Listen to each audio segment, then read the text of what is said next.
Red Dead 2 is a gorgeous looking game. It's got a surprisingly huge and full detailed world to explore.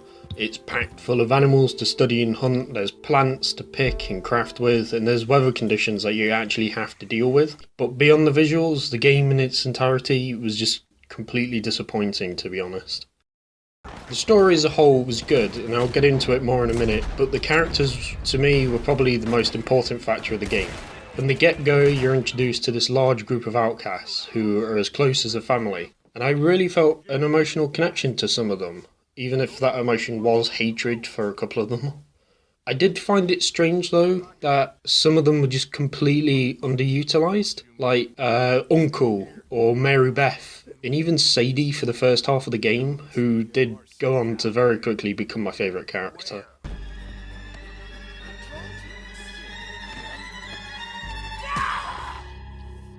I especially had an issue with the way that they dealt with how characters were killed off. Take Sean and Kieran for instance. Sean's death was completely unexpected, which was such a wicked move from Rockstar, but all the characters basically forgot that he existed after the mission was done. Same for Kieran, he was actually killed off screen in what I honestly think was just a pointless mission anyway. But then I don't remember him being mentioned by anyone except for Arthur after the mission was done. So, my biggest issue with this game, by far, were the controls and just trying to play the game. Over the past 15 years, Rockstar has not improved in player character movement at all. Arthur's movements in this game were just as stilted as I remember Tony being back in GTA 3 back on the PlayStation 2. When in camp, Arthur moves so slow, and if he somehow gets dragged into conversation, he gets even slower somehow, and I found that the prompt to end a conversation a lot of the time was just greyed out, I don't know why. He also does the same thing when in any building.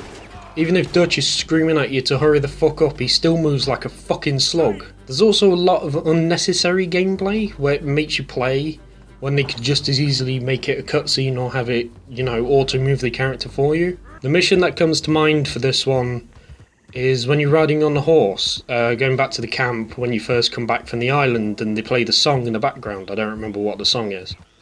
Not only is it gameplay so it's unskippable, but they actually have the fucking audacity to tell you to just switch to cinematic mode and just wait it out. Call of Duty gets so much shit on the internet for its uses of prompts like, hold F to do this, hold X to do that. But Red Dead Redemption 2 does this shit so much more than COD ever has. Like this part where you wash up on a beach.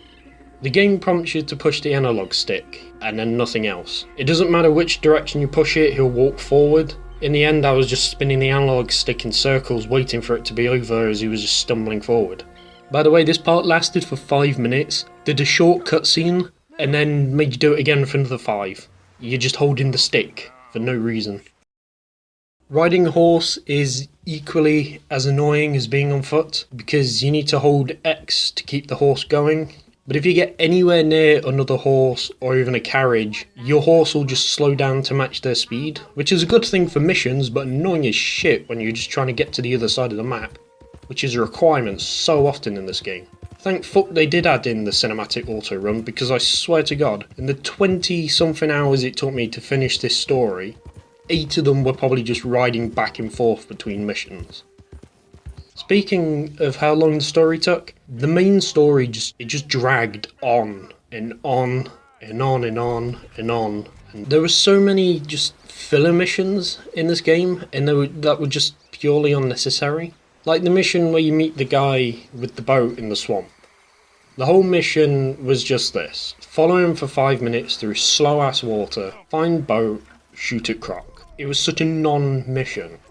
Or the mission where I mentioned where Kieran was killed. The O'Driscolls kill Kieran for some reason, shoot at camp, and then that's it. There's no retaliation, there's no consequences other than you don't see Kieran around camp anymore, and there were no problems. It was as if Rockstar just thought, oh, the O'Driscolls haven't been around for a while, let's have them attack camp for absolutely no reason just to remind you that they exist.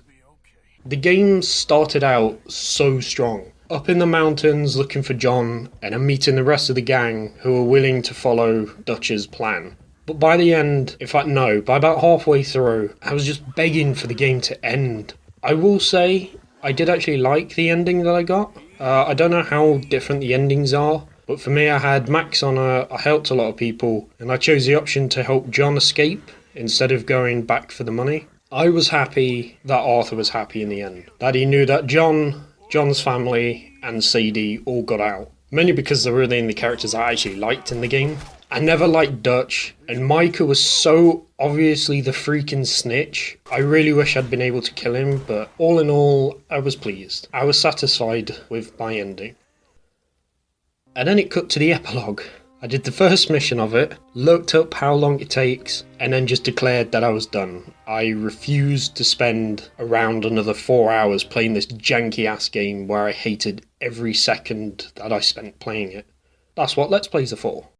My overall score for Red Dead 2 is 5 out of 10. Good story that goes on just for too long, much like this review, but just feels absolutely horrendous to play.